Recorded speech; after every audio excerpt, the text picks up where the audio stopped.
Aleluia. Meus irmãos, a paz do Senhor. Quem está feliz aí com Jesus? Aleluia. Que bom estar aqui, poder conhecer mais uma família do Senhor nosso Deus. Quero aqui agradecer primeiramente a Deus e também externar minha gratidão ao pastor da área, pastor Humberto, e a pastora Joyce, né? Pastora Joyce está ali, já conheço o pastor Humberto, mas ela não lembrava ainda. Mas é prazer em conhecê-lo e é um grande prazer estar aqui hoje. Através do convite da irmã Aparecida, estamos aqui para ministrar a palavra do Senhor, nosso Deus. Sou aqui da área 121, Parque São Pedro, e nós, pela misericórdia do Senhor, dirigimos o templo central ali, e achei que era a igreja maior que eu tinha entrado, mas aqui é um templo muito bonito, muito lindo, e que bom estar aqui hoje. Peço que a igreja abra sua Bíblia no livro do profeta Daniel, capítulo de número 1. Diante de tudo que já foi apresentado e visto também, né? Os estudantes da Bíblia, os estudantes da palavra de Deus, pregadores que eu vi aqui, alguém citar, e o povo leu o livro de Daniel, tipo assim, o pregador que se vire, né? Estamos bem informados. Mas nós vamos aqui compartilhar algo da palavra do Senhor para nossas vidas. Está comigo a minha filha Karen e minha esposa e mais uma outra filha. Como diz um certo pastor, crente não tem filho, tem tribo, né? Já vou para o terceiro. Nós estamos aguardando aí nossa terceira filha. E lá em casa só é mulher, irmãos. Aí tá mulher. Tem uma de 16 anos, uma de 12, e vem uma agora aí, 4 meses, sobre o sexo agora, sexta-feira, que é mulher. Eu esperava, todo mundo falava que era um homem, na hora de explodir, tudo rosa. Olha eu, né? Perdi. Mas, amém. Bendito é tu entre as mulheres, né? Estou aqui eu. Queridos, mesmo sentado, pegue a sua Bíblia e abra no capítulo 8, versículo 1, que é o texto central desse culto. Estou um pouco com a garganta ruim e durante a semana toda ministrando, ontem também, e a gente fica um pouco com a garganta bastante ruim. Mas vamos aqui meditar na palavra de Deus. Versículo 8 diz assim: resolveu Daniel firmemente não contaminar com as finas iguarias do rei, nem com o vinho que ele bebia. Então pediu ao chefe dos eunucos que lhe permitisse não contaminar-se. Quantos podem dizer amém? Mantenha a sua Bíblia aberta nesse mesmo livro e nesse mesmo capítulo. Nós vamos meditar na palavra de Deus. Fico muito grato a Deus em tê-lo, em vê-lo, a geração de jovens dedicados na palavra de Deus, jovens interessados em conhecer a palavra do Senhor. E eu fico grato porque ainda há uma geração, diante da geração que nós vivemos, ainda há uma geração que ainda se interessa em conhecer a palavra de Deus. Ainda há um povo ainda que tem o desejo e o anseio pelas Escrituras Sagradas.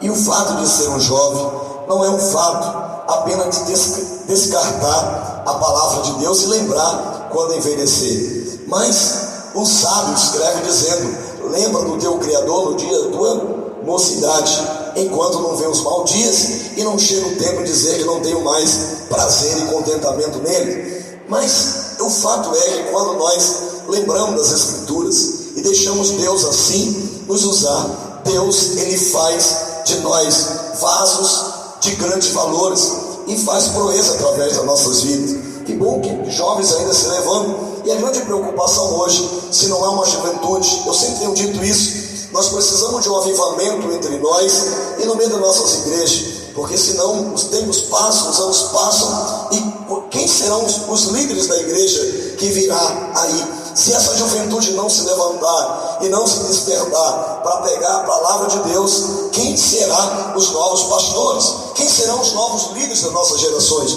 Há uma grande preocupação, e fico não somente dentro da igreja, mas também na vida secular, diante do que nós já vivemos, que temos vividos hoje, tipo, a nossos estudos todos online, muitas das vezes eram online, voltou presencial, e a pastora Vicky é pedagógica e professora, tem até o carisma, o jeito de professora, né?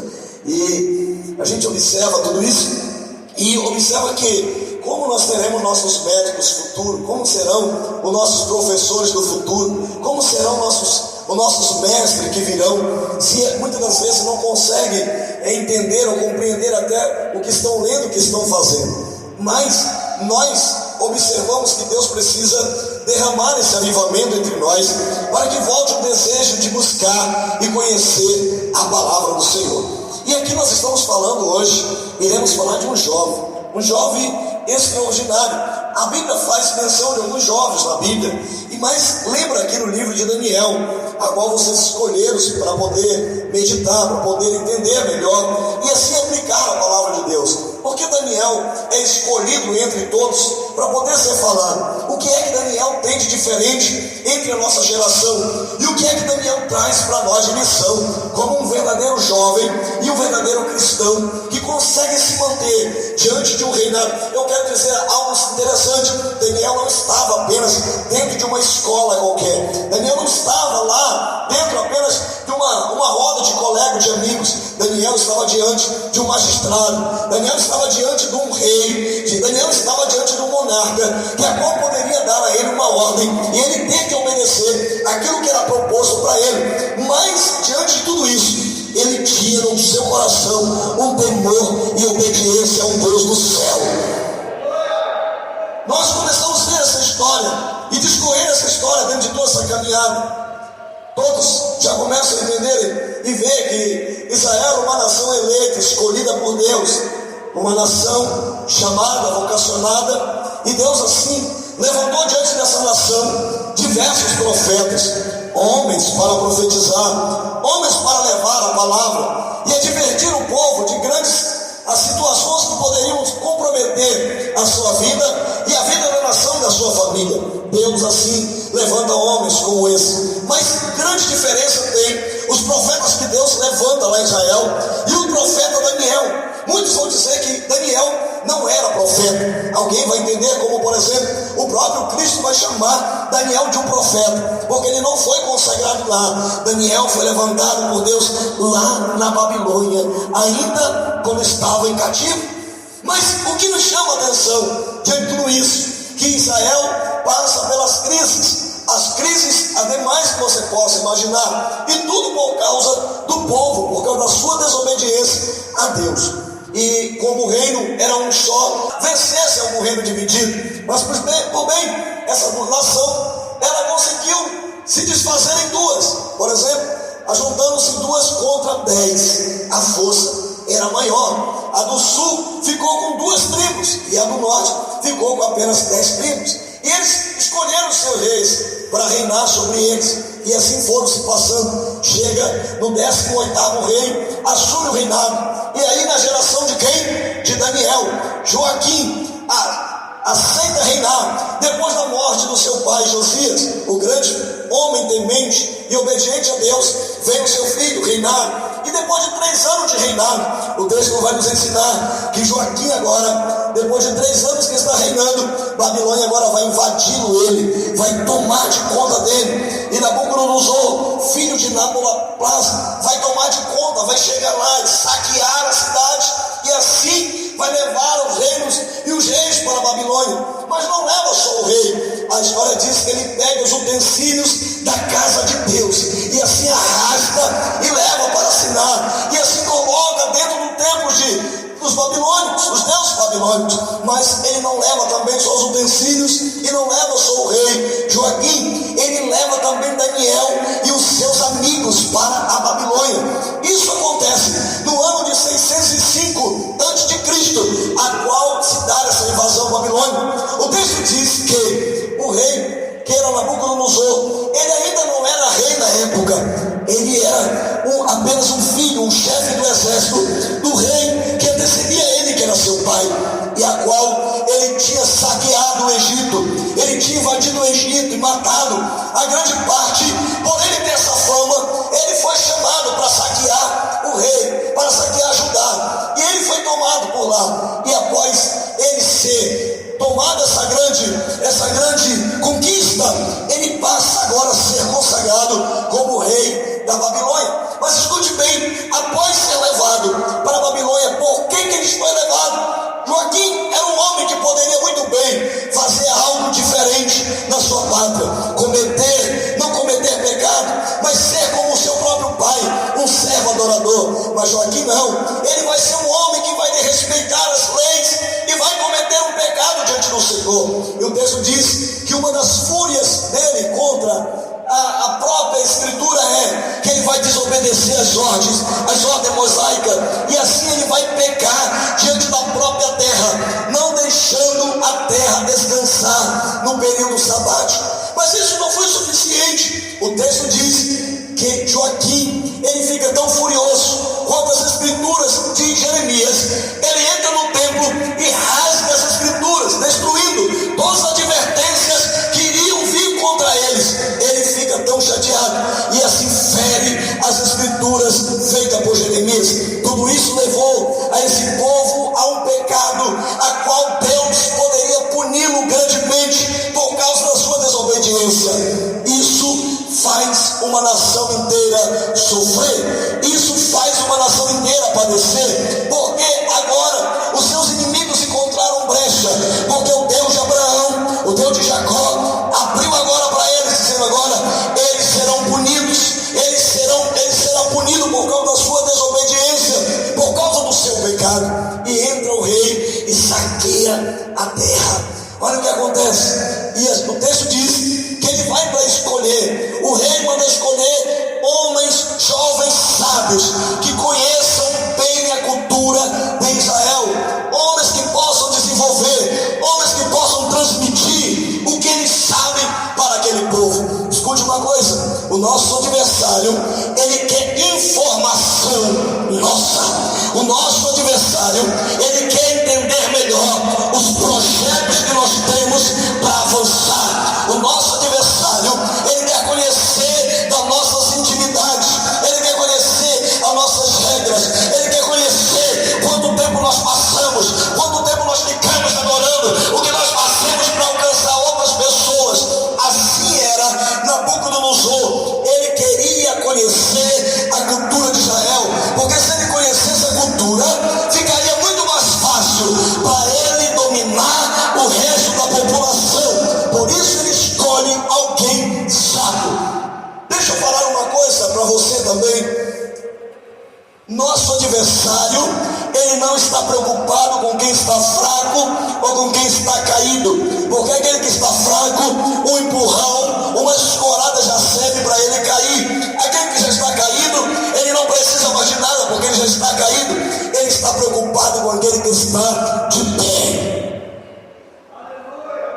e ele quer tomar informações, ele quer procurar pessoas que são influentes, pessoas que conseguem desenvolver, pessoas que consigam influenciar. E ele encontra alguns jovens, vamos ser precisos melhor, ele encontra 4 jovens dentro daquela sociedade para levar para a sua terra, para levar para o meio da sua geração.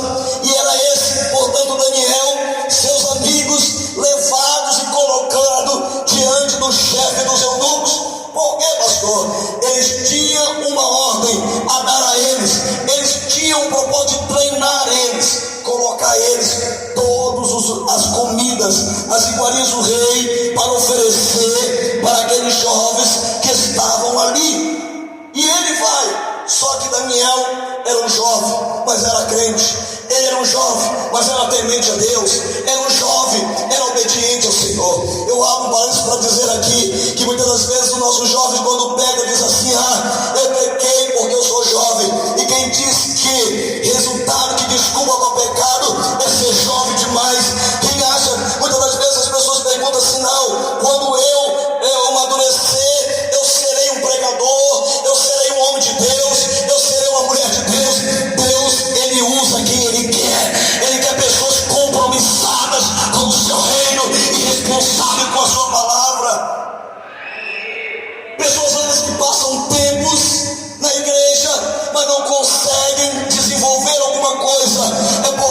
procuram ter comprometimento com o reino de Deus. Tudo convence, tudo leva, tudo domina. Às vezes as pessoas apontam dizendo: ah, esse jovem pecou é porque é cabeça de jovem. Não, eu não concordo com isso.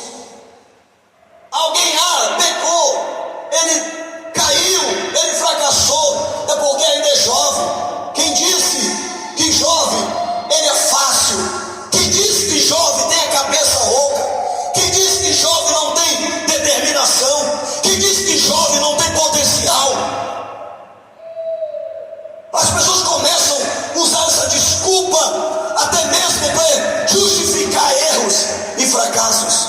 Mas a minha Bíblia, ela não usa esses pontos para isso. A minha Bíblia usa esses pontos para mostrar que jovens sois fortes e a palavra de Deus está em vós e já venceste o maligno.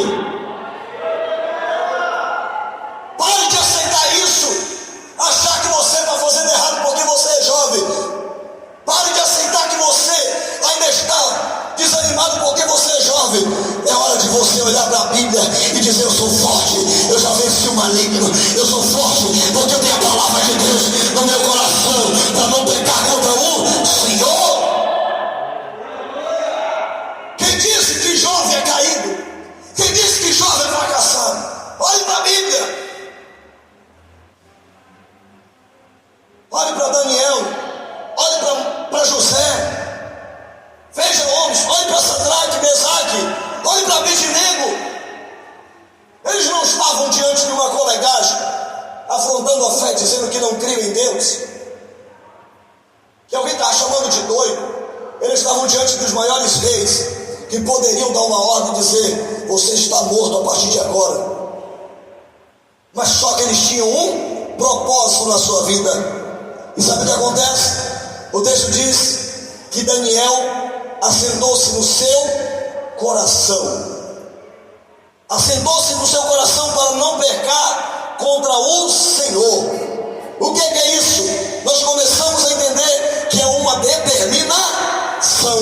Deixa eu falar algo para você. O teu adversário, o teu inimigo, muitas das vezes quando nós somos atacados, eles querem mudar as nossas personalidades. Eles querem mudar o nosso caráter.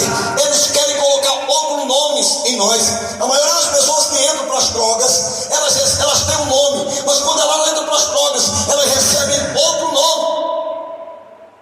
A gente conhece Marco, não sobrenome, mas Marcola. Pedrinho, o matador. E assim vai.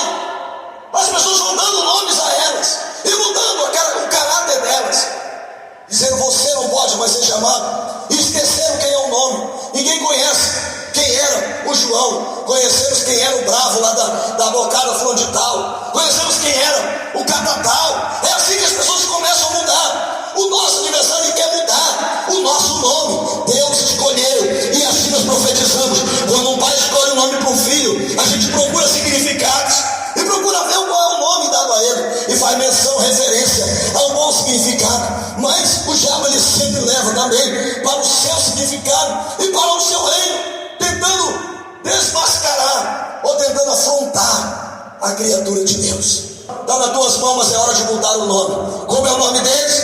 Ele começou a dizer: é Daniel.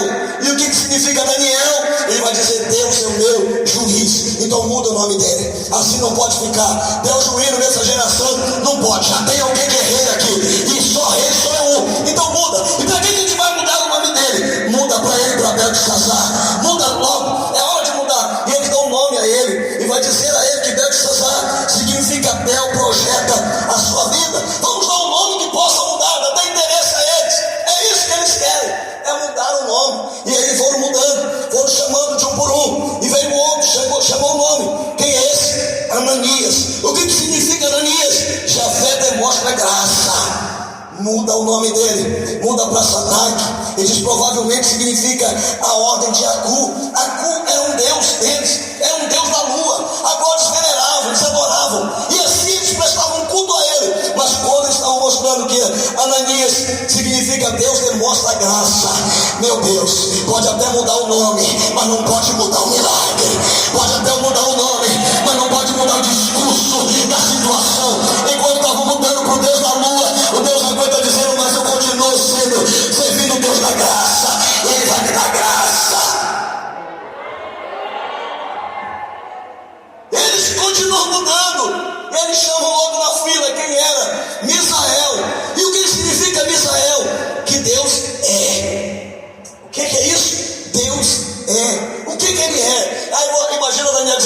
pode descrever o que ele é: poderoso, conselheiro, Deus forte, Pai da eternidade, príncipe da paz. Descreva quem você quiser descrever, mas eu quero dizer que Deus é. Quando chamavam o nome dele, estavam chamando ele, estavam dizendo: estou chamando Misael, estou chamando que Deus é, e ele é. Só que para não ficarem satisfeitos, eles queriam mudar. Vamos mudar para Mesaque. E ele quer dizer assim: quem é o que Deus, quem é o que é Aku, que é o Deus da lua. Em vez de dizer assim, vamos dizer quem é Deus, o Todo-Poderoso, vamos dizer para ele, fazer venerar o nome dele, o Deus Aku, ao Deus da lua. Mas só que eles poderiam mudar o nome, mas não mudavam a adoração. Ele continua mudando. Ele vai chegar no último nome, que é Mesaque. Ele vai dizer que Mesaque tem um outro significado, que pode significar quem é, o que é Aku. Azarias, aquele que Javé ajuda. E eles mudaram para Abed-nego, que significa servo de nego. E esse servo de nego era um deus astrônomico que poderia consolidar, que poderia ter em certa dimensão e dar a eles um certo sentido da vida. Por exemplo, dentro da astronomia, da astrologia, perdão, eles tentam dizer para as pessoas o que vai acontecer com você hoje através de um signo. E era isso que ele queria dizer: quem vai te dar sorte para você é o Deus de Mesaque. Mas não, eles continuam entendendo, dizendo assim: olha, embora que vocês podem mudar o nosso nome, embora que vocês podem mudar a nossa identidade com outro nome, mas vocês não podem mudar o nosso caráter, vocês não podem mudar a nossa adoração, vocês não podem mudar o nosso culto, vocês não podem mudar o jeito de nós adorar a Deus.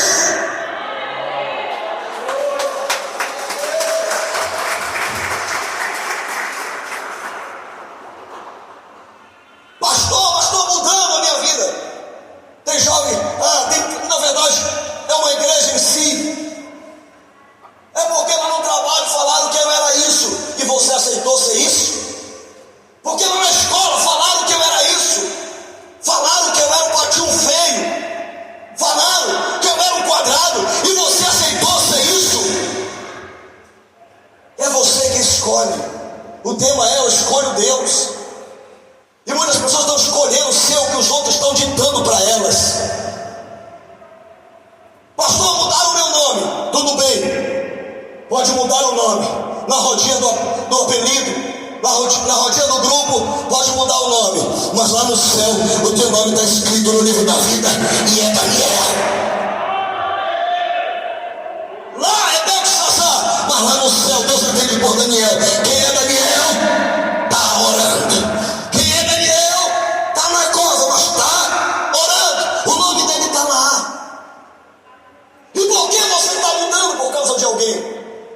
Por que você mudou por causa de alguém? Essa é a diferença que tem Daniel. Daniel, ele aplicou no seu coração a não se contaminar com tudo isso, a não deixar mudar a sua história. Deixa eu falar uma outra coisa. As pessoas disseram: pastor, eu pequei porque eu fui para lá, me levaram para lá. Me pegaram de surpresa, me levaram para um bar, eu acabei bebendo. Me levaram para a rodinha e eu acabei fumando. Me levaram para isso, eu acabei mexendo, eu acabei me prostituindo, adulterando. Quem disse que isso é desculpa para você pecar? Outra coisa, Daniel, algumas pessoas: eu vou lá porque Daniel foi lá e venceu. Vou lá porque Sadraque foi lá e venceu. E quem disse que Daniel escolheu ir para a Babilônia? Quem disse que Daniel se ofereceu, chegou lá: ei, eu quero ir para a Babilônia. Ei, tem alguém aí, Ananias, Misael, Azarias? Vocês querem ir para a Babilônia comigo? Quem disse que eles se candidataram para ir para a Babilônia? Eles foram tomados, arrancados do meio das suas famílias, arrancados da sua cultura e levados para outro povo à força. Mas só que eles deixaram a bagagem aqui, eles deixaram a família aqui, mas eles levaram algo que ninguém pode tirar daqui. Eles levaram, não, você não entendeu. Daniel deixou a família, Daniel deixou a cultura, mas ele não deixou algo que a Babilônia não poderia arrancar deles, que era algo que estava no seu coração, que é o temor e a obediência a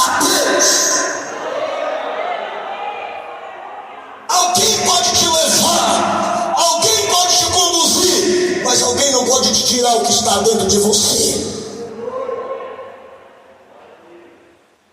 Quem está entendendo, diga amém. Não podem tirar o que está dentro da sua vida. E o que está dentro da sua vida é adoração, é santificação. A gente acha muito lindo nesse texto, mas a gente tem que entender as qualidades que tinha Daniel. Ele vai dizer: Josué, para você não pecar, para você não fracassar, medita na palavra de Deus dia e noite. Medita nessa palavra dia e noite, para você não errar nem para a direita e nem para a esquerda, mas seguir o alvo. Caso dizer que nós temos uma Bíblia, mas não temos a coragem de abrir ela e conhecer o que ela diz para nós. Aí vem alguém, senta num banquinho e começa a falar umas palavras de autoajuda para nós. Queremos chegar no culto e queremos logo que o culto comece e que o culto acabe. Queremos que a escola dominical não passe do horário. Acaba logo, porque já chega. As pessoas não conseguem ficar muito tempo fora desse convívio. Só que Daniel não. Daniel, ele tinha convicção. E por isso ele disse: eu assentei no meu coração para não me contaminar com as iguarias do rei, para não comer. E o que levava Daniel a essa contaminação? Abra sua Bíblia no livro do Êxodo, capítulo de número 34, versículo de número 14 e versículo de número 15. Veja o que Santa Escritura vai ensinar. Aleluia, aleluia. Ela diz: passando por nós, pois o nome do Senhor é zeloso. Eu estou pregando um termo jovem, mas isso às vezes está no adulto também. Períodos de festividade na empresa, Natal. Uma certa vez, eu ainda jovem, e eu não bebo, eu sei que já estava embriagado também. Aí, não bebo, tio, nunca bebi, não quero beber não. Aí ele falou: eu já sei, você não bebe porque você é crente. Aí eu falei: também, pode ser, eu não bebo porque eu sou crente, mas você pode beber, porque esse aqui é o sangue de Jesus Cristo, é período de Natal, pode beber. Eu digo: o sangue de Jesus Cristo não me deixa embriagado, o sangue de Jesus Cristo me deixa purificado. E eu não bebi o sangue, ele me banhou e me purificou de todo o pecado. O que é isso? Precisamos ter Bíblia para refutar, para combater e para mostrar que a palavra de Deus prevalece em nós. E Daniel aceitou, convicto a não se contaminar, não assentou no seu coração a não contaminar com as iguarias do rei. Segunda coisa, ele desejou permanecer fiel diante das tentações e das acusações. Pastor, eu senti porque estão me acusando. Estão me tentando, me tentaram tanto e eu cedi. Me acusaram tanto de quê? Você vai ver isso em Daniel capítulo 3, versículo 18. Aqui a fidelidade não era se curvar diante da estátua e não era parar de orar para o seu Deus Yahvé. Eles foram lá e acusaram, dizendo: ei, os satrapas se reuniram e chegaram dizendo: ei, ô rei, você não colocou um decreto aqui que quem não adorasse, nem se curvasse diante da estátua seria morto? Pois é, coloquei. Sabe aqueles que você deu cargo para eles, que são estrangeiros? Eles não querem fazer isso, manda chamá-lo. E o rei furioso disse assim: é verdade, Sadraque, Mesaque, Abednego, é verdade que vocês não querem se curvar diante da estátua? E ele não deixa eles falarem, e crente fica escutando, e ele toma de conta, porque ele era o rei. Ele diz: olha, se vocês, eu vou mandar tocar a trombeta, a gaita, a buzina, o fone, eu vou mandar tocar os instrumentos, e quando eu tocar, vocês têm que se curvar. Se vocês não se curvarem, vocês serão jogados dentro da fornalha ardente, aquecida 7 vezes mais. Aí ele deu uma palavra a eles, e os crentes só precisavam de uma palavra. O que você tem que me dizer com isso? Dizendo: ó rei, se o nosso Deus quiser nos salvar dessa situação, ele nos salvará. Mas fica sabendo, ó do rei, que nós não vamos nos curvar diante da sua estátua. E ele fica furioso quando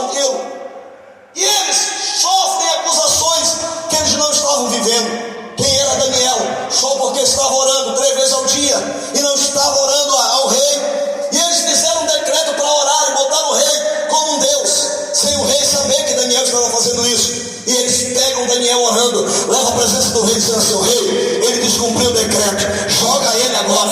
Aonde é? O decreto, a punição é a cova dos leões. Pode botar lá, a acusação não pode mudar o teu percurso e a tua vida com Deus. Quanto mais puniram Daniel, mais Daniel orava.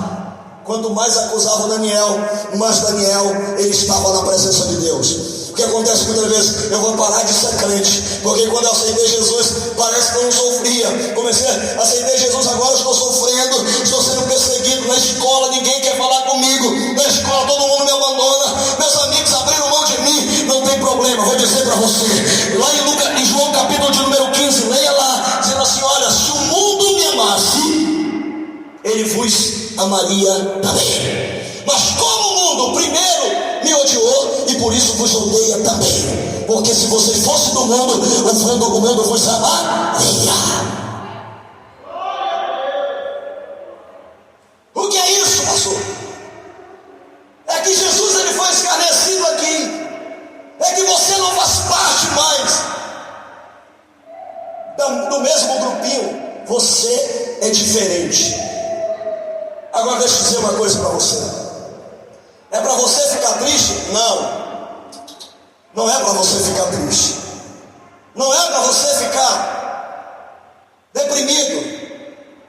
Não é para você se isolar. Não. É para você levantar a mão e dizer: eu tenho um Deus que me separa da iniquidade. Eu tenho um Deus que cuida de mim. E servir a Deus não é tristeza. Servir a Deus é conquista, é privilégio. Você não viu nenhum daqueles que serviram a Deus terminar um final infeliz. Todos podem começar. E tem uma frase que diz assim: não importa como você começa, o importante é como você termina. Quando a gente olha para o texto, tem hora que a gente pode ficar até furioso. Daniel assentou no coração em passar por tudo isso, mas ele tinha um propósito. E a segunda coisa, já vou correr aqui que o tempo já foi. E ele vai colocar o seguinte ponto. Terceiro ponto que ele coloca para nós: que ele primeiro não se contaminou, segundo ele permaneceu fiel diante das acusações, diante das tentações. E quem promete que vai ser fiel diante de todas essas lutas que você está vivendo? Aonde você passar, você não vai ceder, mas você vai ser fiel. Mas Daniel, ele tem mais um ponto que ele nos disse: que aonde ele se permaneceu fiel, ele era fiel diante do pecado. Ele colocou no seu coração a não pecar contra Deus. Eu posso desagradar todo mundo, mas Deus não pode desagradar. Eu posso entristecer todo mundo, mas Deus eu não posso entristecer. E ele vai encontrar isso no refúgio lá no salmista, Salmo de número 119, versículo 9 e versículo 11. Primeiro ele começa: como poderá um mancebo ser puro os seus caminhos? E ele vai responder: andando conforme a sua palavra. No versículo 11 ele responde: então eu guardei a tua palavra no meu coração, para mim não pecar contra ti. Daniel tinha colocado no seu coração a não pecar diante de Deus. Ele não fazia o oposto do que eles tinham aprendido sobre Deus. E o que eles tinham aprendido sobre Deus é guardar, é ser fiel diante das adversidades. Ele diz que, portanto, quando eu tenho a palavra no meu coração, eu não vou pecar contra ele, colocando outro no lugar de Deus. Sempre é Deus, sempre Deus na minha vida, e não outro vai ocupar dele. Não outro vai ocupar o lugar dele. E o que é que você tem colocado na sua vida?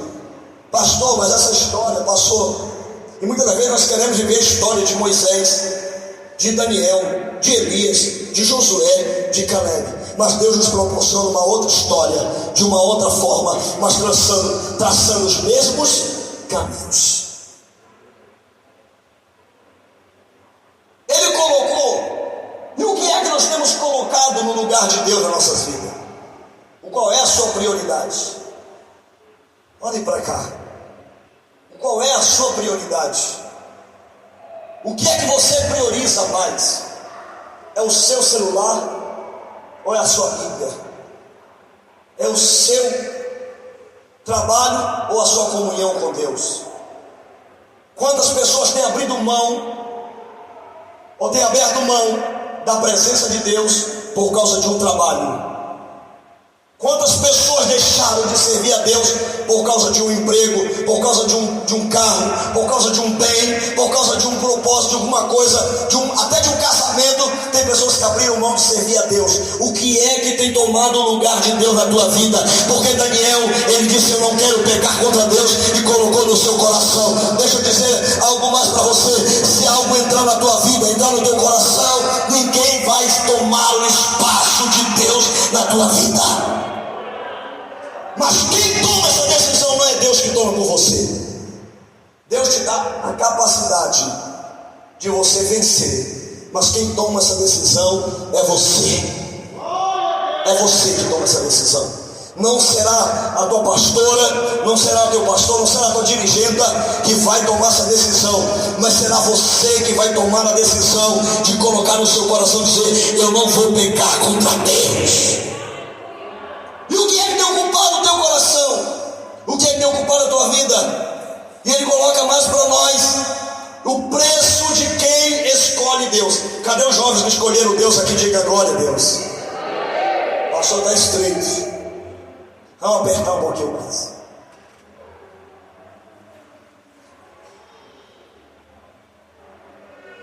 Mas eu quero perguntar: cadê a igreja que escolheu Deus aqui? E o Thales canta isso para nós: eu escolho Deus, eu escolho ser amigo, eu escolho Cristo todo dia. Eu abro mão da minha vida para viver uma vida com Deus. Não é teu esposo que escolhe, não é teu marido que escolhe, mas é você que escolhe Deus.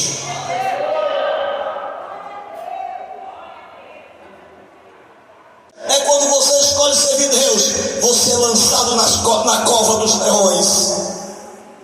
Mas eu tenho uma outra notícia para você, bem interessante. Pastor, tem preço para ser um cristão? Tem. Às vezes esquece até o teu nome. Você não é mais nem chamado pelo nome que você tem. É o crente, é o irmão, é o pastor, né? É o crentinho, e aí vai. Às vezes que são tão arrogantes que eles querem diminuir a gente. É o crentinho, é o irmãozinho, é o fulano de tal. Eles não chamam mais você pelo nome. Eles começam a dar apelido. Mas só que isso faz crescer dentro de você uma bravura de querer ser mais crente ainda. E isso tem vitória, tem preço para ser crente? Tem. Eu não quero ser, mas você vai mudar o pensamento. Juro uma coisa: há um resultado de quem escolhe Deus também. Você quer saber qual é o resultado de quem escolhe Deus? Daniel escolheu servir a Deus. Ele poderia muito bem não ter. Se ele nega, se ele deixa para trás, ninguém conhecia quem era Daniel. Ninguém sabia quem era Ananias. Ninguém sabia quem era Azarias. Ninguém sabia quem era Misael. Mas só vai mudar a história é porque ele persistiu e ele permaneceu na presença de Deus. Você quer ser conhecido? Você quer que alguém saiba quem é o teu nome? Permaneça fiel diante das dificuldades. Permaneça fiel diante dos teus adversários. Não titubeie, mas seja fiel diante de tudo isso. E aí nós temos uma palavra para a gente encerrar. O resultado de quem escolhe Deus. Pastor, qual é o resultado? O resultado, o texto vai nos informar e nos ensinar no capítulo 2, versículo de número 25, que o resultado de quem escolhe Deus: a fornalha, ela não queima e nem consome. Vou dizer para você de novo: quem escolhe Deus, a fornalha não queima e também nem consome. E qual é o melhor de lá? É que mesmo que você vá para a fornalha, lá aparece o quarto homem da fornalha. Lá aparece alguém para te ajudar. Não tem problema onde estão te lançando, mas fica tranquilo que o quarto homem vai aparecer para segurar as tuas mãos. E o texto diz que o rei furioso ficou lá. E ele olha para dizer assim: ei, eu não lancei 4, não lançamos 3 lá, lançamos. Tem certeza? Lançamos 3. Até os que foram tentar lançar lá morreram. Só ficou eles. Mas não tem 3. três lá, chama eles. Aí vão lá na janela, dão uma olhadinha, e eles dão uma olhadinha para lá, dizendo assim: ei, lá não tem três, lá tem quatro. E eles não estão mais de mão, eles caíram de mão atada, e agora eles estão de mão dadas. Eles estão passeando na fornalha e nada consome. O que é que tem diferente nisso? É porque Deus tem milagre para a minha vida e para a sua vida. É o resultado de quem escolhe Deus. Oh!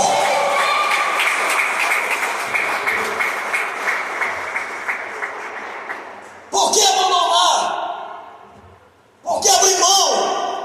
Não abra mão, porque Deus tem o melhor para você. Quer ver mais uma coisa de quem escolhe Deus? O texto diz que quem escolhe Deus, o leão não devora. E aí chega lá e: Daniel, o que aconteceu? Dario chega na porta, ó Dário, como você quer dizer, ele chega na porta: Daniel, servo do Deus Altíssimo, ainda está vivo aí? Ele disse: sim, o Deus Todo-Poderoso me livrou. E o que aconteceu? Ele viu anjos para fechar a boca dos leões e não me consumir. Quem escolhe Deus, ele dizendo: Dario, quem escolhe Deus faz proeza, dorme até com o leão. Em vez de virar um lobo, ele vira ovelhinha. É isso só para quem escolhe Deus. Pastor, mas eu queria viver esses milagres. Então não abandone Deus, escolha Deus para viver eternamente. Pastor, eu queria viver essas proezas. Então viva com Deus, escolha Deus até o dia que Ele voltar. Mas não abra mão. E ele completa para nós dizendo: e sabe o que é mais interessante? Fica de pé comigo. Já passei 10 minutos aqui. Perdoados estão meus pecados. Perdoados estão meus pecados. Se a pastora liberou, ela disse: vigília. Escute. Tem um teclado assim? Ajuda aí. Ajuda aí. Escute. Sabe o que me chama a atenção? É que quando nós escolhemos Deus, leão não consome, fornalha não consome, leão não mata, e Deus levanta intercessores para nós.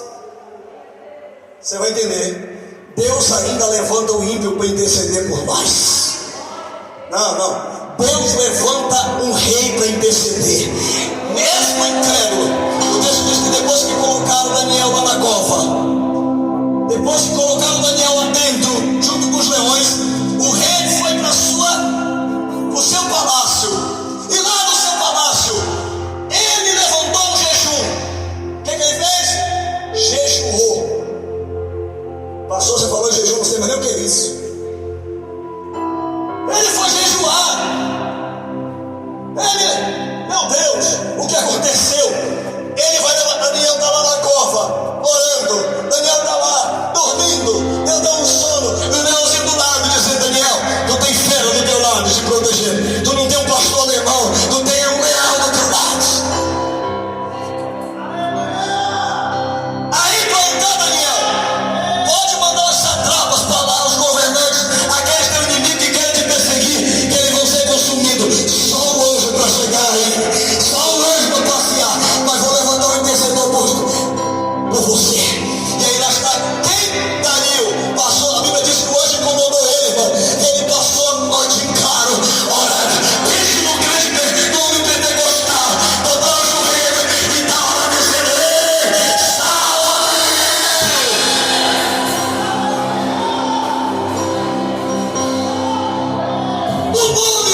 oh.